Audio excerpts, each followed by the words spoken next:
Buenas noches. Es martes 13 de mayo y estamos analizando la semana política, como siempre junto a Juan Andrés Lagos, periodista, integrante de la Comisión Política del Partido Comunista de Chile. Juan Andrés, ¿cómo estás? Hola Buenas, Omar, buenas noches. buenas noches. Aquí Fíjate, estamos. Juan Andrés, que hoy América Latina despide a un hombre que convirtió la sencillez en un acto político, ¿no? Como José Pepe Mujica, el expresidente uruguayo. Fíjate que él ejerció el poder y lo hizo de una manera un poco distinta a lo que nosotros conocemos, de una manera más simple, de una manera más sencilla. Es un hombre que nace en 1935, es un hombre que fue militante, que es un sobreviviente de la cárcel y la tortura, que hizo de la política un servicio público para aliviar el sufrimiento humano. Fue presidente de su país entre el año 2010 y el año 2015. Pero yo diría que es un tremendo ser humano y que deja, ¿no es cierto?, en el fondo un ejemplo, un camino, y en donde uno de sus mensajes era consumir menos, pues, y vivir, consumir menos y vivir. Juan Andrés. Sí, Omar, yo solo obviamente creo que lo que tú has señalado es muy relevante. Es un compañero, es una persona que va, por cierto, a trascender su legado, que duda cabe.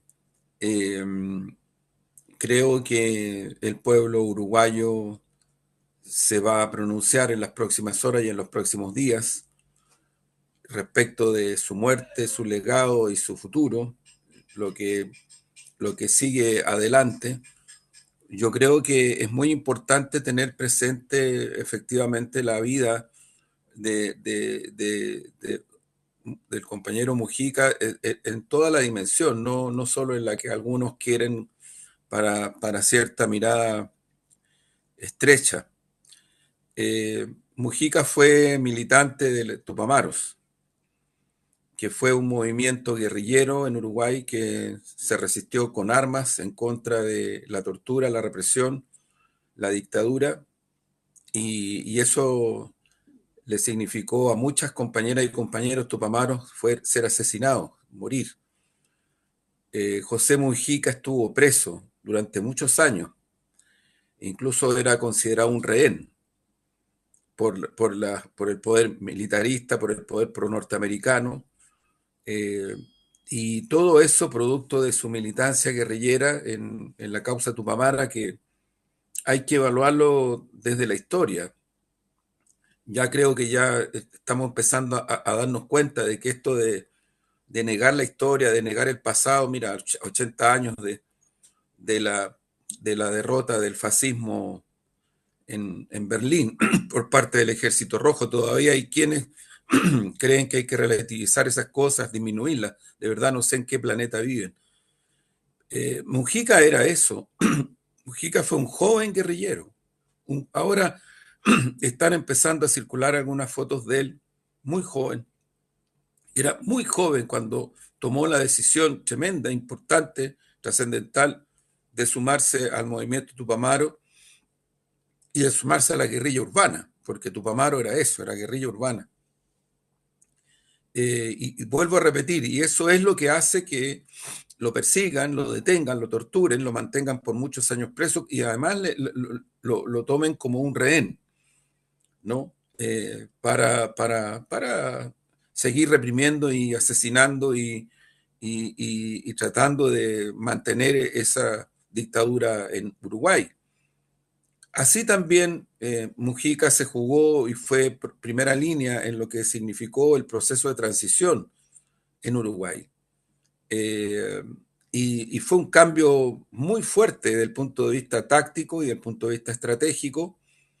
Y allí él forma parte de este Frente Amplio que se ha abierto camino en Uruguay en las condiciones que ya más menos se conocen. Tal vez sería muy bueno conocerlas mucho más. Y creo que asume la presidencia de Uruguay en un momento en el cual el gobierno y el pueblo uruguayo van adelante para romper estos poderes binominales que en Uruguay eran también muy parecidos a los que hay en otros países de nuestra región, incluido Chile, desde una posición progresista, desde una posición no excluyente. El Frente Amplio en esta etapa, estamos hablando de la etapa de la transición a la democracia, de la lucha social, política, electoral. El Frente Amplio, los tupamaros se incorporan al Frente Amplio, así como el Partido Comunista del Uruguay. Y por lo tanto, el Frente Amplio se transforma en una fuerza progresista, democrática, transformadora, con distintas expresiones en su interior, pero con un programa muy claro y muy nítido, no con vacíos. De eso forma parte Mujica, por eso es presidente. Él no fue el primer presidente del Frente Amplio. El primer presidente del Frente Amplio fue Tabaré Vázquez. Y luego fue nuevamente reelecto Tabaré Vázquez. En el intermedio lo es Mujica. Y de por medio también asumen otras fuerzas en Uruguay. Pero creo que toda esa historia social y política también tiene mucho sentido al tomar y al recoger el legado de Mujica desde el punto de vista de su solidaridad con los movimientos internacionales, con la fuerza emancipadora, con diferencias, y hay que decirlo, con diferencias que creo que es importante tenerlas en cuenta, porque no se saca nada tampoco desde el punto de vista del análisis, de la trayectoria, de la proyección, mistificar a las personas como una especie de animitas, ¿no? Que no se saca nada. Yo creo que todo esto del valor que tiene la vida de Mujica, todo esto que tú señalabas, todo lo que estamos tratando de escribir, no significa que uno tenga que considerar aspectos en los cuales a mí me parece importante. Mujica mantuvo ciertas diferencias con los procesos emancipadores de la región. Y los mantuvo desde el punto de vista de ideas políticas, desde el punto de vista de las características de esos procesos, mantuvo distancia, incluso criticó distintos procesos en nuestra región. Y ahí hay un ámbito de debate, que por cierto es un debate totalmente legítimo. Con todo esto, dicho todo esto, yo creo que el legado del compañero Mujica es un legado muy grande, muy alto, muy profundo, muy ético, muy de concebir la política como una cuestión al servicio de los demás y como una cuestión que no tiene como propósito engrandecerse a sí mismo o a sí misma, construir poderes, liquidar a otras personas, boicotearlas, quitarlas del camino. No era esa la forma de hacer la política de Mujica.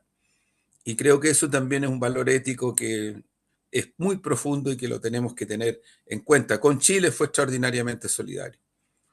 Con Chile fue extraordinariamente solidario y creo que el pueblo chileno en su mayoría le reconoce esa dimensión de un hombre de mucha consecuencia, de mucha ética, de mucha coherencia en su vida personal y en su accionar político y social.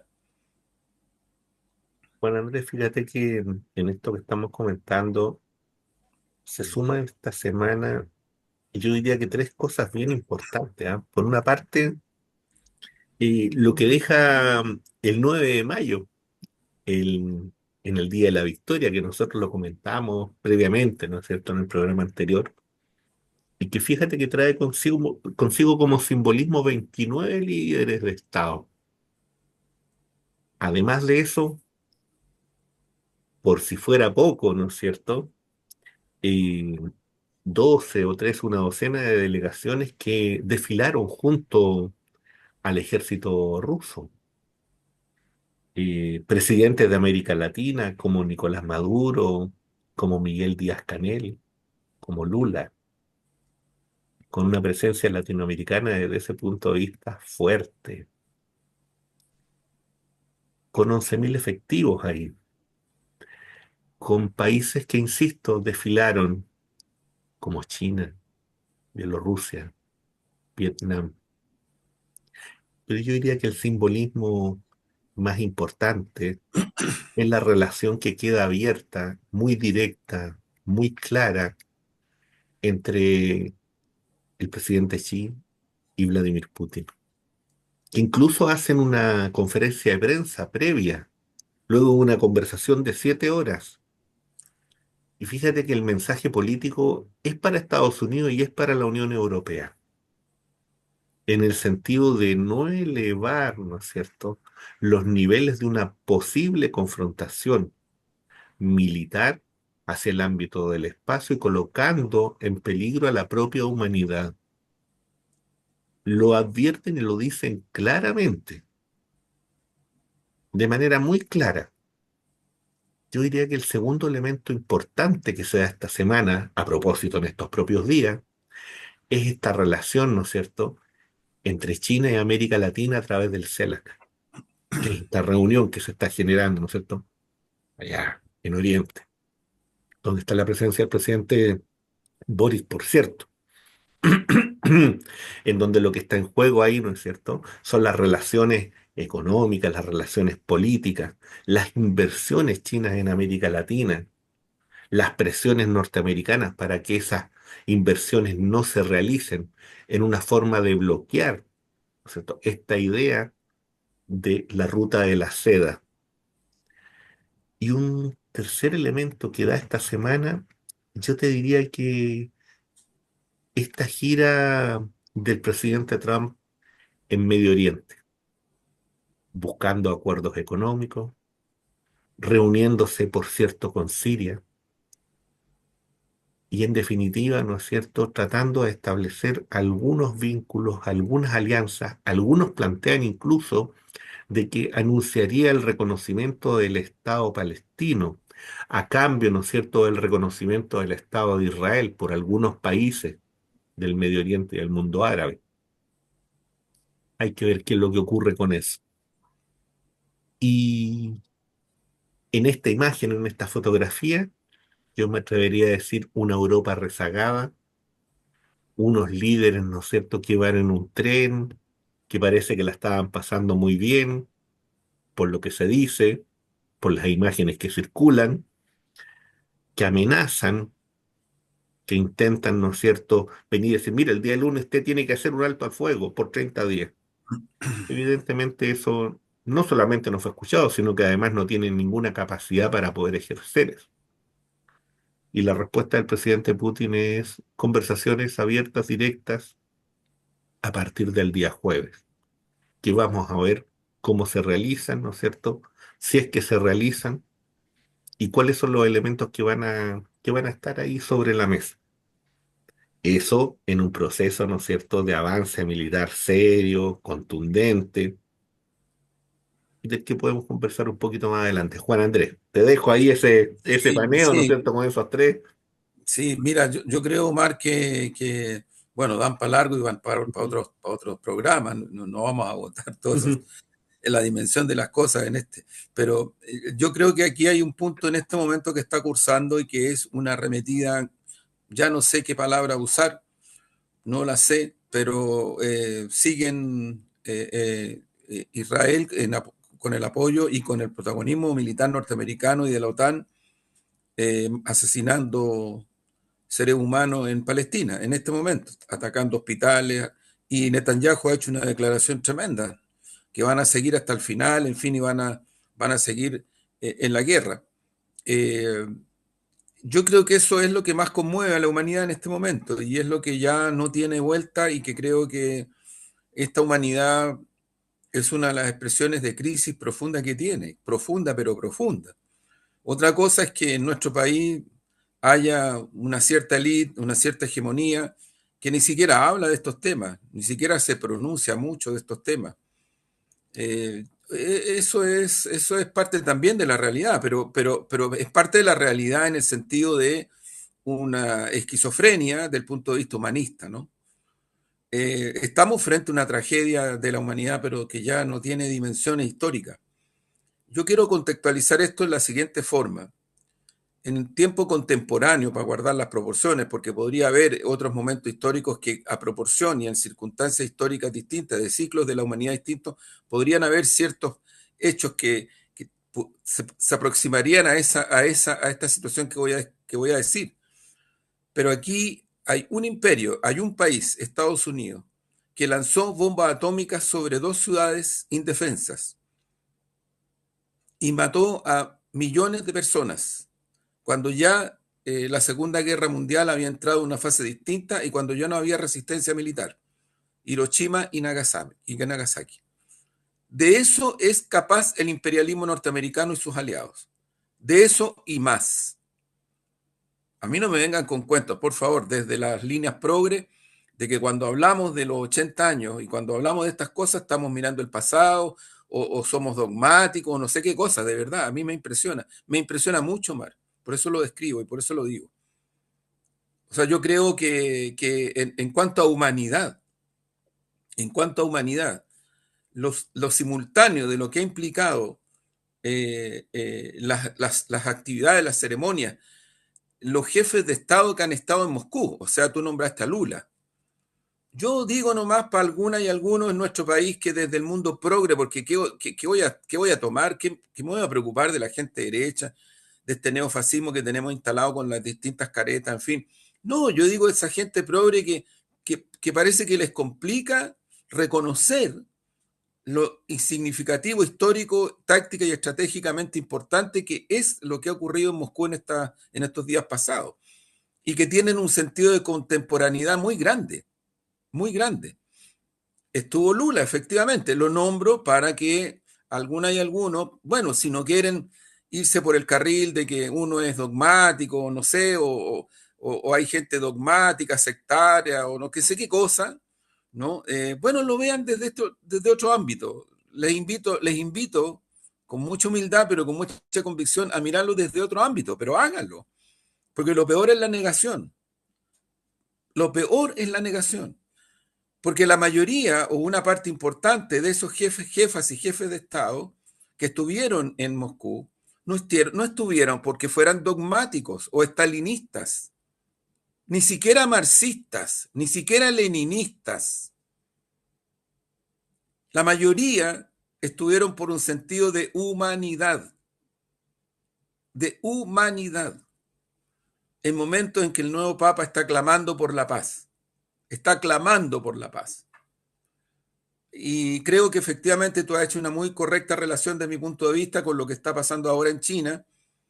El presidente Xi Jinping, en el contexto de la reunión de CELAC con China, porque ese es el contexto de la reunión donde está el presidente de Chile, Gabriel Boric, y volvemos, está Petro, está Lula, están los jefes de Estado o cancilleres de prácticamente toda nuestra región, sin el tutelaje norteamericano y el de Canadá, porque CELAC tiene este rasgo.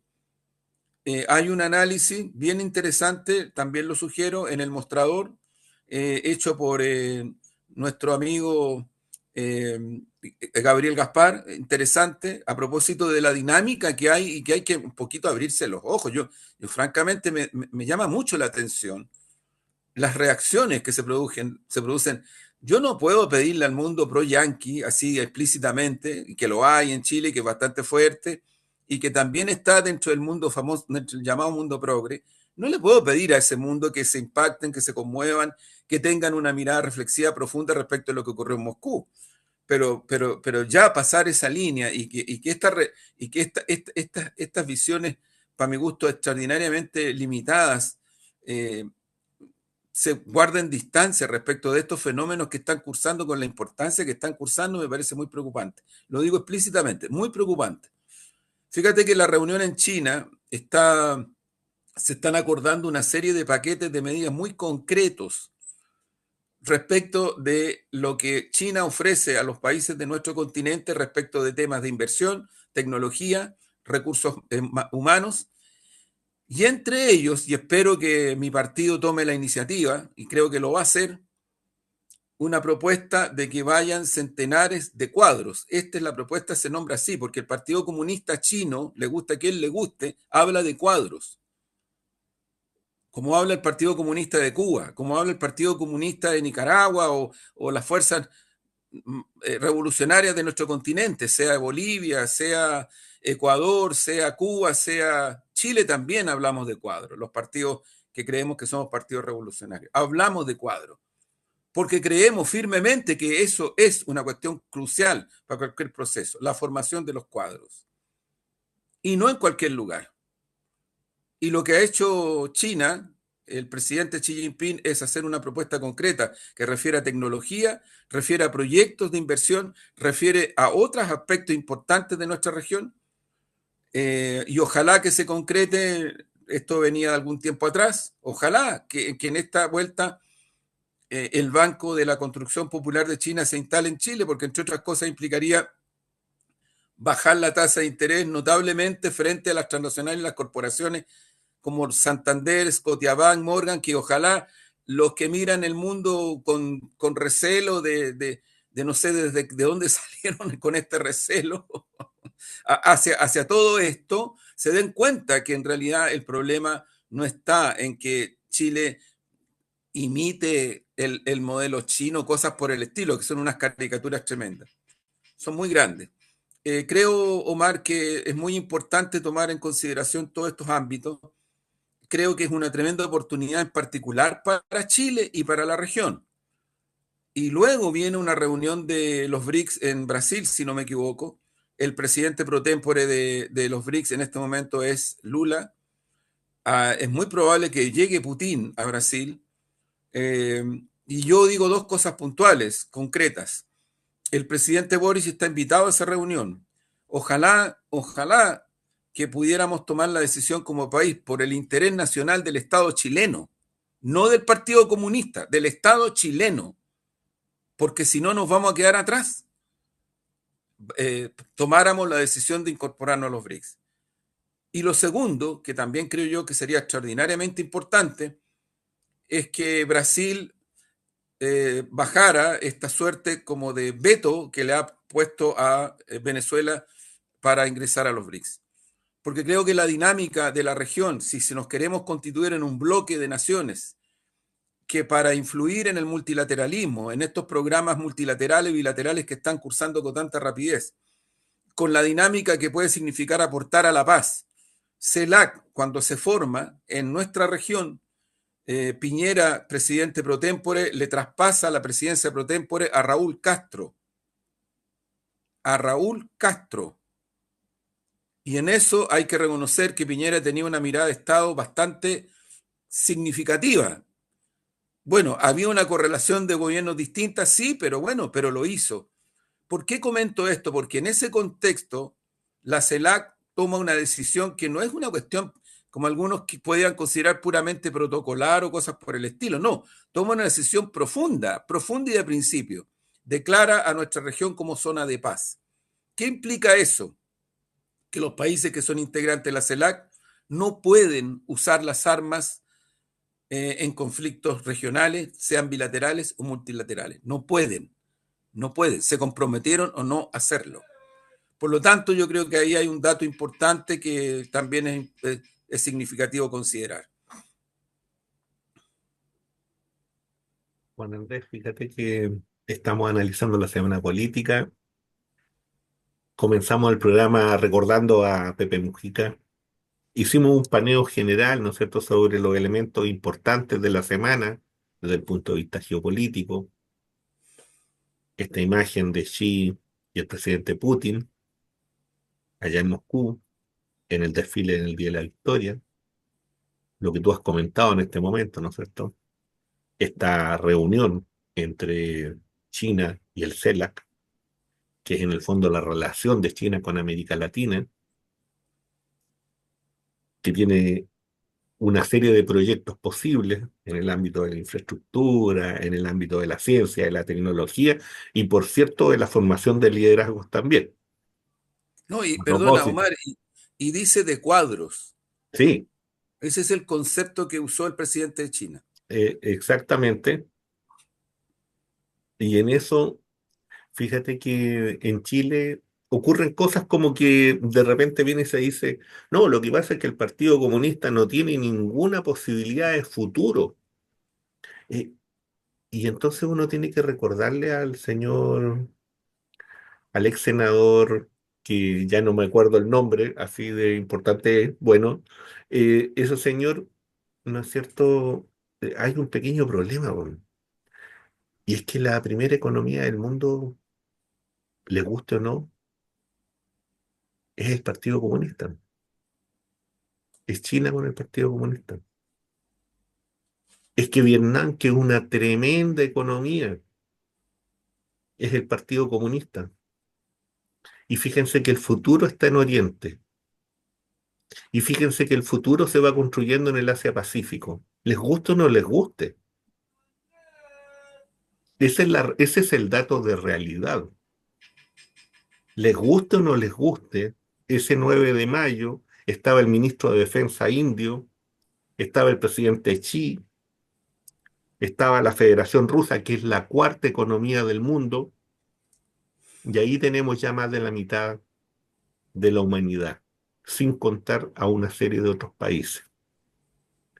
Entonces, a veces uno habla desde la ignorancia, desde, desde un cierto supremacismo instalado, cultural, social. Juan Andrés, ¿cómo recibes Mira, tú esto? Que tiene que ver con una cuestión no, que yo yo, entiendo que yo- está en un contexto mira, electoral, yo ¿no? creo, sí, pero mira, esto en Chile, que estamos en un contexto electoral y por lo tanto hay que decir cosas, hacer cosas. Yo francamente creo que una de las cosas que tiene la ciudadanía de este país, una buena parte de la ciudadanía de este país muy choreada con la élite política y con los partidos y con las instituciones políticas, es un dato que yo, no es mío, es un dato que da el PNUD, que dan otros informes internacionales y nacionales también. Bueno, es el tipo de élite que tiene agobiada y cansada a la ciudadanía mientras sus problemas siguen siendo los problemas que son. Eh, yo creo que meter, meter eso en una dinámica de que un partido, ¿no es cierto?, no tiene proyecto de futuro, es de verdad que es bien odioso, ¿ah? Es bien odioso, no tiene mucho argumento, no tiene mucha lógica argumental.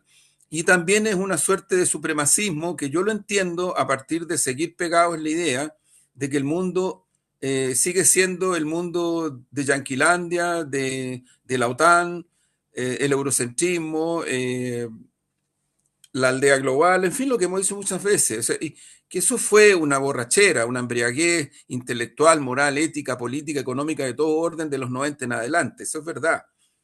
Con la caída de los socialismos reales, en fin, aquí se produjo esa situación. Pero es una situación que históricamente ha durado muy poco y ha cambiado radicalmente. Y ojo, no lo estoy diciendo desde el punto de vista procesal, lo estoy diciendo desde el punto de vista ético, ético para la humanidad. Porque a mí me gustaría más, y creo que sería necesario, que esos sectores se pronunciaran un poquito más categóricamente respecto de la masacre criminal que significa Gaza. No lo dijimos, pero ocurre que en Moscú también habían varios gobernantes africanos, no uno, varios, varios. Y sobre esas cosas no se pronuncian. Entonces quiere decir que tienen una postura, y la postura está asentada en el sector que en este momento en el mundo y en nuestra región lleva adelante una ofensiva brutal que va a generar y que está generando más desigualdad, más guerras, está significando eh, genocidios como el de Gaza, lo vuelvo a plantear, Yemen, el bloqueo criminal sobre Cuba, tampoco, no solamente no dicen nada, sino que yo creo que están de acuerdo con ese bloqueo. Y creo que eso lo tratan de llevar a la situación nacional, a la situación de nuestro país, para tratar de que la gente que ellos creen que sigue siendo esa ciudadanía que no sé de dónde la sacan o de dónde la inventan, les va a seguir creyendo cuando en este país, de los 90 en adelante, nunca, hasta hoy mismo, ha habido algo cercano a un proyecto, un programa de gobierno verdaderamente de izquierda y que se le pudiera achacar una especie de hegemonía matriz comunista. No lo hay. No lo hay. todos los gobiernos de los 90 en adelante, con todas las grietas, las fragmentaciones y las cosas que han ocurrido, son responsabilidad de los gobiernos de la concertación, en cohabitación con la derecha, en cohabitación con el dictador Pinochet, el cual siguió siendo comandante en jefe y después cambiaron la constitución para llevarlo como senador vitalicio. Y así murió. Y después cuando se trató de procesar a este criminal de lesa humanidad en un tribunal internacional, lo salvaron. Y era un gobierno de la concertación. No era un gobierno de izquierda. No era el Partido Comunista. Y es cierto que se han ido terminando hasta por ahí nomás las cuestiones de extrema pobreza y otras cosas más. Pero a ver, ¿acaso desde los 90 en adelante en Chile nadie dijo nada? ¿No hubo protestas? ¿No hubo paro? ¿No hubo descontento? ¿En qué posición estuvo el Partido Comunista en todo ese proceso? Estuvo en las filas del pueblo, desde el pueblo. Ah, van a decir, pero ¿y las votaciones? Porque había binominal, pues. Nos tenían excluidos y logramos echar abajo el binominal. Y eso es lo que les está preocupando porque quieren hacer cambios a las leyes del sistema político para eso. Porque les complica. Quieren volver a tener una especie de pacto que lo tuvieron, pacto transicional de los 90 en adelante. Quieren volver a tenerlo. Esa es la gobernabilidad. Y eso es lo que yo creo que una parte importante de la ciudadanía no quiere. No quiere. Y cada día que pasa se asocia menos a estas caricaturas absurdas que se hacen respecto al Partido Comunista, sus relaciones políticas internacionales, sus relaciones multilaterales, bilaterales, su programa de gobierno en Chile, su línea política, su perspectiva. ¿Por qué les complica y les molesta Recoleta? Les complica y les molesta Recoleta partiendo por el colectivo que encabezó Daniel Jadot, que hoy día lo tienen preso. ¿Por qué les molesta? Porque empezó a hacer una lógica que implicó rebajar los precios de los remedios para el pueblo, para la gente humilde, de los anteojos, de las viviendas. Hay un plan completo de apoyo social en distintos ámbitos y eso es lo que hace que haya una persecución en la dimensión que hay. Y no es solo el caso de Daniel, hay otros casos. Entonces, este es el sector, ¿no? Este es el sector que yo no quiero identificarlo ni siquiera eso, porque me parece que es un sector político que usa y abusa de este tipo de cosas para elevarse a una suerte de estatura moral, moralina que nunca han tenido. Son los mismos que creen que el estallido, no sé, fue un invento de la amargura y el resentimiento de la mayoría de las chilenas y chilenos. No, no que salieron a las calles porque estaban descontentos y porque no querían volver más atrás, no querían, no quieren, no quieren. Yo creo que eso es lo que hace que, entre que le tienen cierto temor, entre que les molesta, en fin, es una mezcla a la construcción de una alternativa de izquierda, de una izquierda popular, de una izquierda con proyección nacional, que efectivamente tarde o temprano se va a tener que seguir abriendo paso en Chile porque Chile lo necesita, no porque sea solo una opción política en sí misma, sino que porque el país lo necesita. Esa es una cuestión que yo creo que es fundamental tenerla en consideración, Omar. De Juan Andrés, como última pregunta, Sí, ¿cómo ves tú cómo ha ido evolucionando estos casos, ¿no es cierto?, que son, entre comillas, de corrupción, que se están investigando, y en donde se está buscando, en el fondo, tratar de también de comprometer la figura del presidente, ¿no? A través de situaciones que son bien complejas. ¿Cómo ves tú eso para el gobierno qué sí. es lo que piensas de una situación de estas características? Para que podamos también Sí, cerrarnos. sí, para ir Por ahora. cerrando, ¿no? Mira, sí, Omar, mira, yo creo que aquí tenemos, yo esto no lo estoy planteando de ahora, no lo estoy planteando solo por este punto.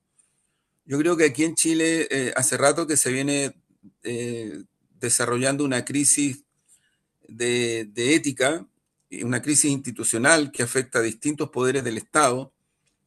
Y por lo tanto, cada día que pasa ya la cuestión está de que las instituciones funcionan ya prácticamente no tiene un correlato, no lo tiene. aquí hay influencias de poderes, aquí hay filtraciones, está el caso Hermosilla, ¿no? Y otros casos más.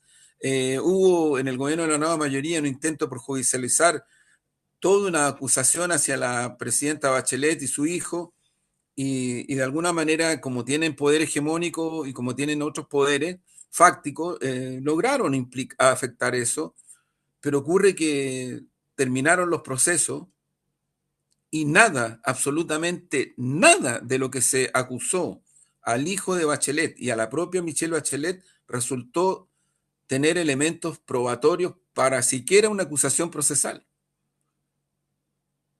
Pero el daño ya se hizo, porque la hegemonía mediática, que son los mismos sectores que controlaron esta hegemonía mediática, y valga la redundancia, en el tiempo de la dictadura, operan con esta direccionalidad y ahora lo siguen haciendo.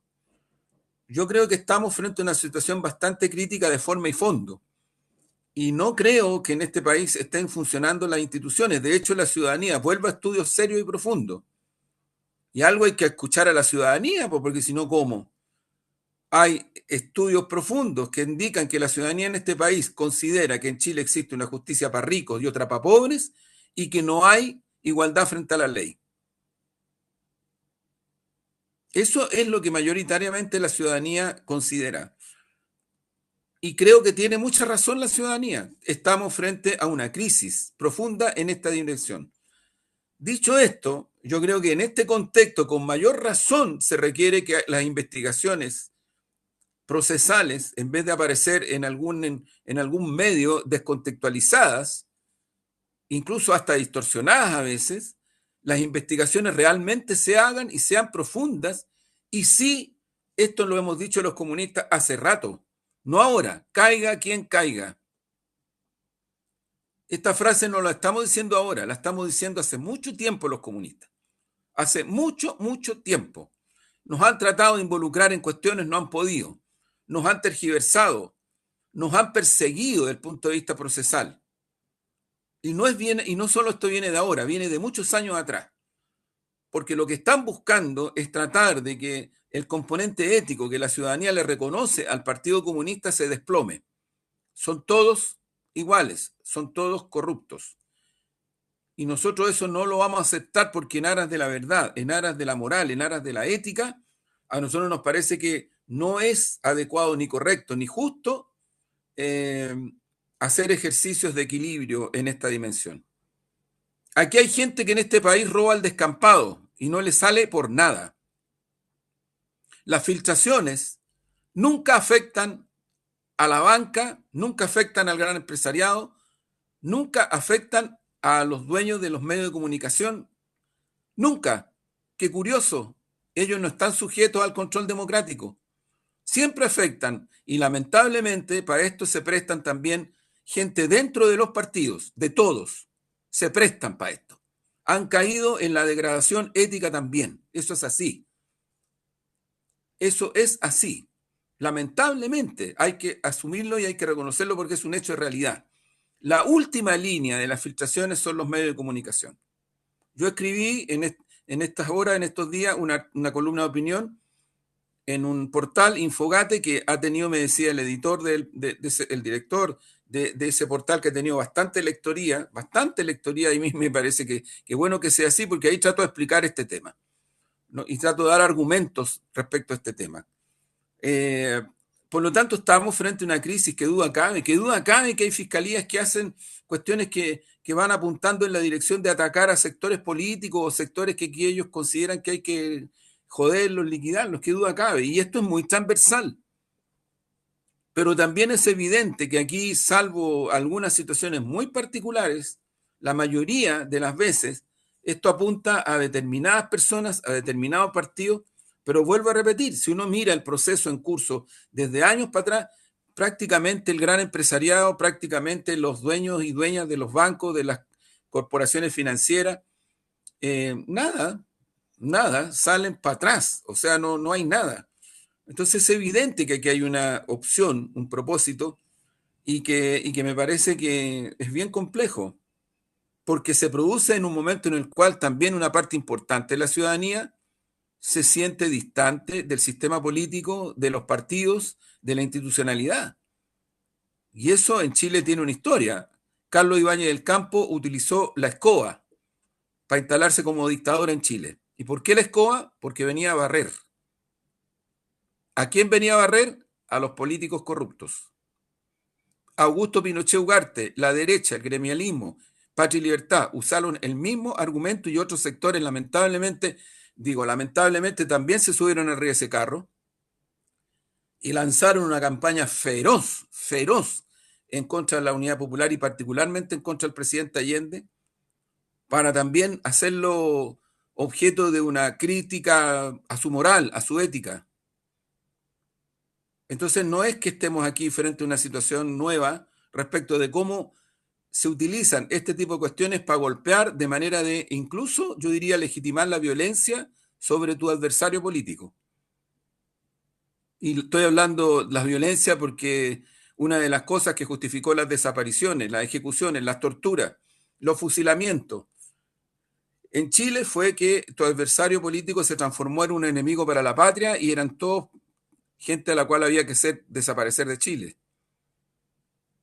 Entonces, yo diría que miremos la historia y miremos el futuro, pues, miremos el futuro. Ciertamente, miremos el futuro.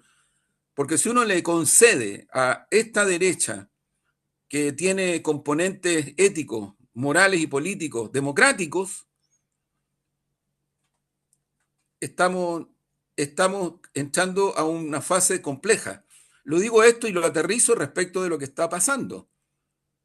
O sea, primero vinieron por otros y yo dije que las instituciones funcionaban y que dejemos que las instituciones funcionen. Después vinieron por otros más y yo dije que las instituciones funcionen. Y cuando vengan por mí,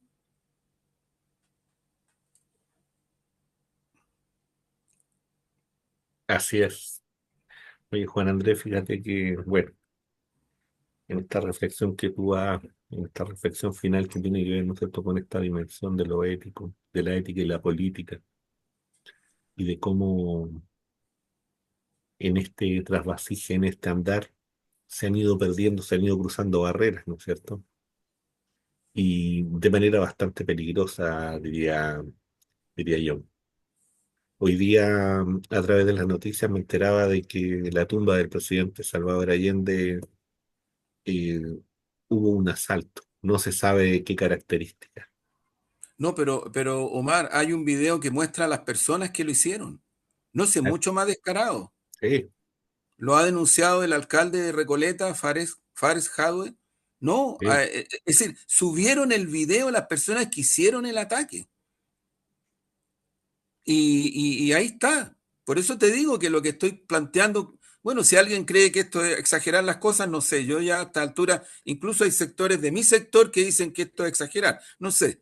Yo tengo en el registro de la historia de Chile cosas que han ido ocurriendo, que ocurrieron y que pueden volver a ocurrir y que la forma de detenerlas es enfrentarlas en profundidad como son, no como, no como sálvese con pueda o no, o recomponiendo el pacto transicional porque el pacto transicional de los 90 en adelante fue entre estos sectores.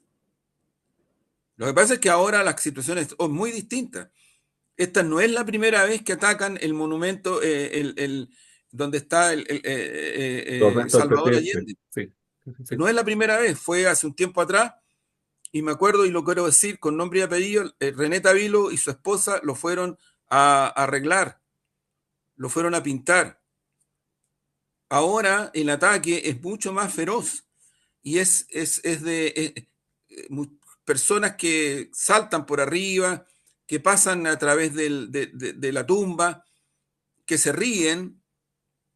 A ver, bueno, yo digo, no vamos a reaccionar como ellos o como ellas, pero cuidado con creer que estas cosas son así nomás, son cuestiones de loquitas o loquitos, cuidado. Andan videos, por ejemplo, a propósito de videos, que dicen, vayan a ver el circo. ¿Y cuál es el circo? El circo es la primaria de nuestro sector Ujú. e incluso meten a candidatas presidenciales de otros sectores también.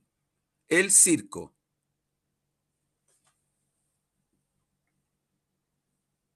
Así es. Bueno, Bueno, para cerrar, un poemita desclasificados. Omar desconfía de Berlín, de las reuniones donde ordenan el alfabeto. Sospecha de los expertos en el ejercicio público del terror, disfrazados de fundaciones destinadas a marchitar el alma por el gusto de corromper el sueño adolescente de la escritura.